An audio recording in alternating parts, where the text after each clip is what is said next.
Everyone's probably telling you to fix your schedule or delegate more, just wake up earlier. But here's what nobody's telling you. That overwhelm isn't coming from your workload. It's coming from something happening inside you that you've never been taught to look at. And once you see it, everything gets lighter, even before anything in your life changes.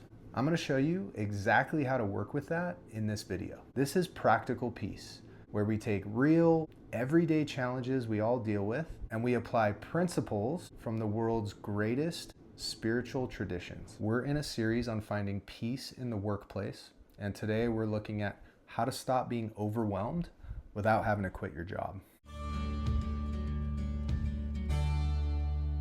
Now, I know this because I lived it. For a few years, I worked in the tech industry, in a role with a lot of high-pressure conversations, large deals, difficult customer calls, internal pressure, tight timelines, and almost every day, especially going into these different meetings, I'd feel this wave of anxiety and overwhelm.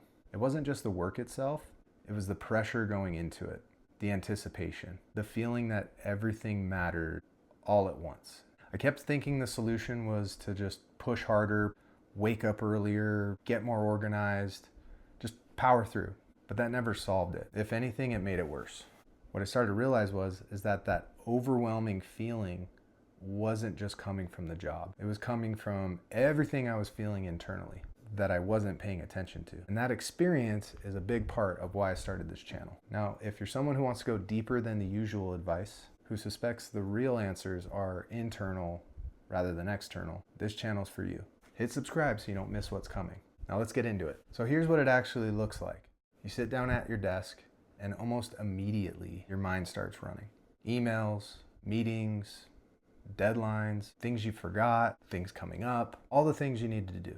But underneath all of that, there's this feeling. Maybe it's a pressure in your chest, a sense of urgency, tightness, a low-level anxiety. And without realizing it, you're not trying to manage work anymore, you're trying to manage that feeling.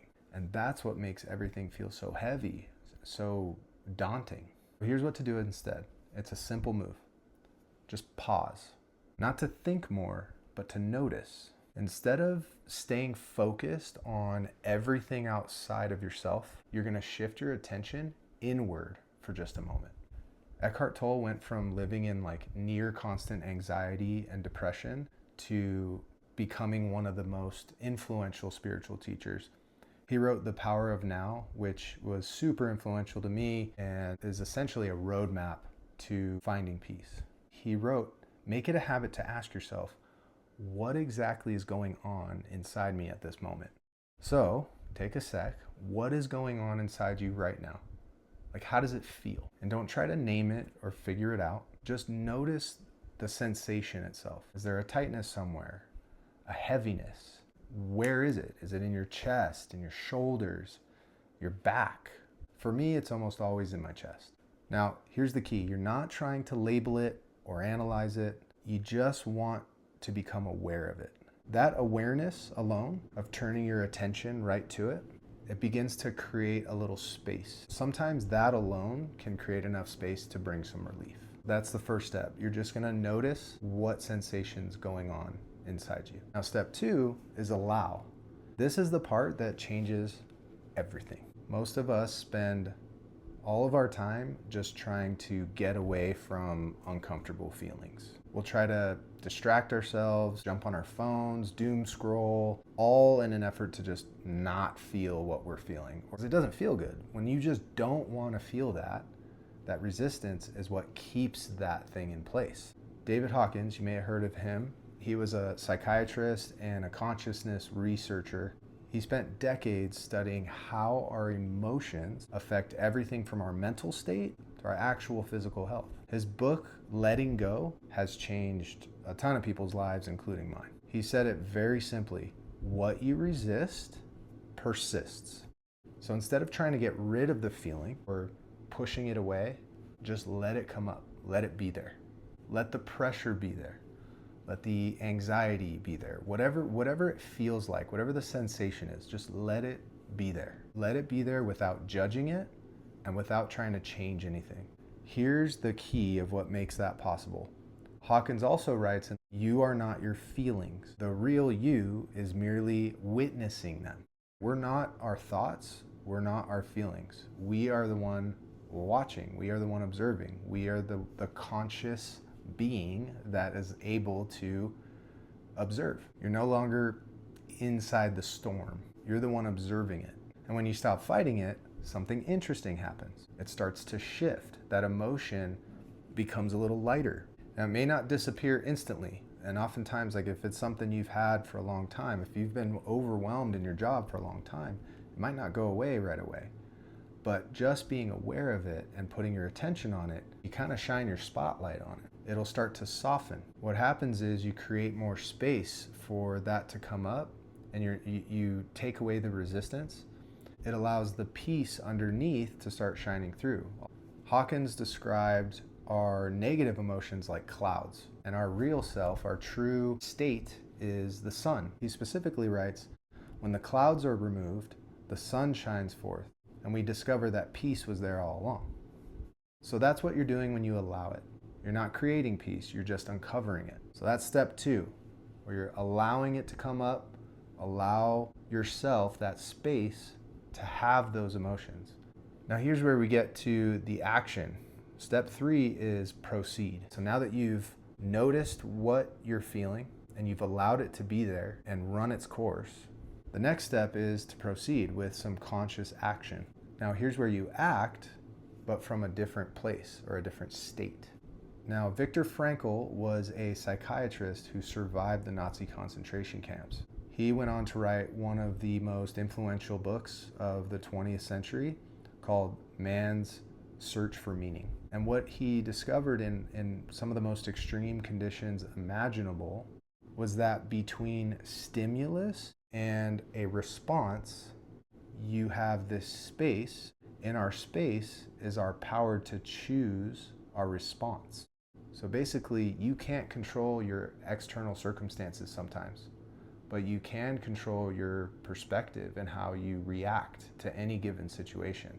By noticing that emotion and allowing it to come up, you're creating that space for you to choose how you react. So from here, the question becomes, what actually matters right now? Maybe it's just the next task, something small. You don't have to solve the whole day or take on the whole week yet. You just put one foot in front of the other, and you can do it from that slightly clearer space where you're aware of how you feel, but it's not controlling you. Here's something worth noting. Sometimes when you stop and allow what's there to come up, what comes up isn't just anxiety or pressure. It might be anger. It might be something, you're frustrated with your circumstances, and that's okay. Anger isn't something to stuff down or be ashamed of. In fact, anger has enormous energy behind it. And when you're not reacting blindly to that emotion, when you've created that space like Frankl talks about, that energy can become fuel for positive action. Maybe it's a conversation you've been avoiding. Maybe it's finally signing up for that course or some training, something to propel your career in a certain way. Maybe it's a little nudge that starts preparing you for work that's a better fit or more meaningful in your life. I had a boss in my last position, and the work environment we were in literally motivated her to go out and do the passion she's been wanting to do, be a consultant. Sometimes these situations that you find yourself in, you can learn from them, you can grow through them, and it gets you to a point that's meaningful. Sometimes it's not just a matter of feeling better, it's a matter of letting life be a lesson to you and kind of growing through life instead of going through life. My previous work experience, it was tough for me, but I learned so much. Looking back, I would have done it over again, even though it was kind of hellish. The difference is let your situation motivate you for healthy change. You're not reacting out of anger and making a rash decision that you're going to regret. You're conscious that you are in a position that you don't want to be in, and you're going to make a plan to get yourself out of it. That's inspired action. You're not forcing it. You're taking a clear, intentional step in the direction you're wanting.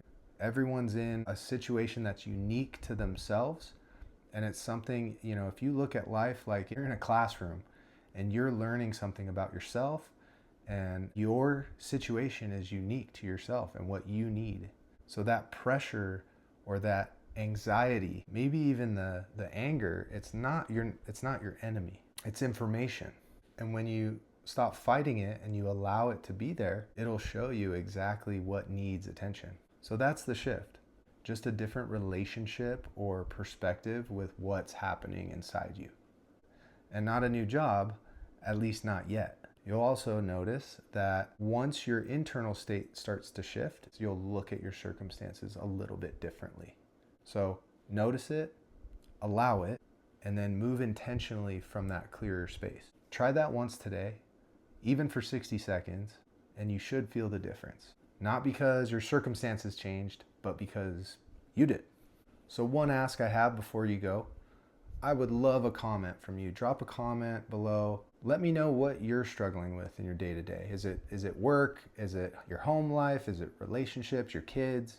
What's been weighing on you the most? No topics too small, too heavy. I read everyone, and the comments really directly shape how my next series will go or what topics we'll cover down the road. And if this is something that you found useful today, please subscribe, please like it. If you know of someone who could benefit from this, please share the video. There's a lot more coming, and we're only going deeper from here. So I'm looking forward to it.